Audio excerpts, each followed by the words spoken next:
आता आपण बघूया कटाची आमटी। त्यासाठी 1 मिनिटासाठी जिरे व खडे मसाले कढईमध्ये भाजून घ्यावे।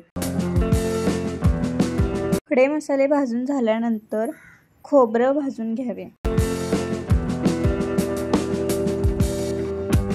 खोबरं भाजून झाल्यानंतर खडे मसाले, खोबरं व कोथिंबीर मिक्सरला बारीक करून घ्यावे।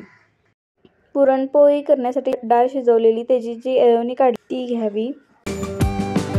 प्रथम एका भांड्यात 2-3 चमचे तेल घ्यावे। तेल गरम झाल्यानंतर त्यामध्ये मोहरी टाकून घ्यावी। मोहरी तडतडल्यानंतर त्यामध्ये जिरे टाकून घ्यावे। नंतर त्यामध्ये कढीपत्ता व ठेचून घेऊन लसूण घालावा।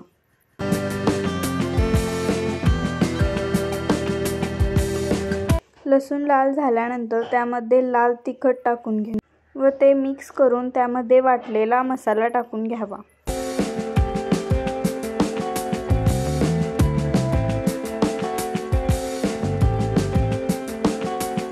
मसाल्यात थोडं पाणी टाकून तो छान मिक्स करून घ्यावा। मसाल्याला तेल सुटल्यानंतर त्यामध्ये चवीनुसार मीठ टाकून घ्यावे व ते छान मिक्स करून घ्यावे व त्यामध्ये काढलेली येळवणी टाकून घ्यावी।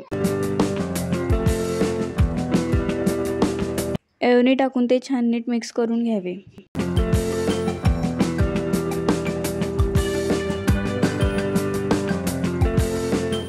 10 मिनिटात आमटी उकळून घ्यावी।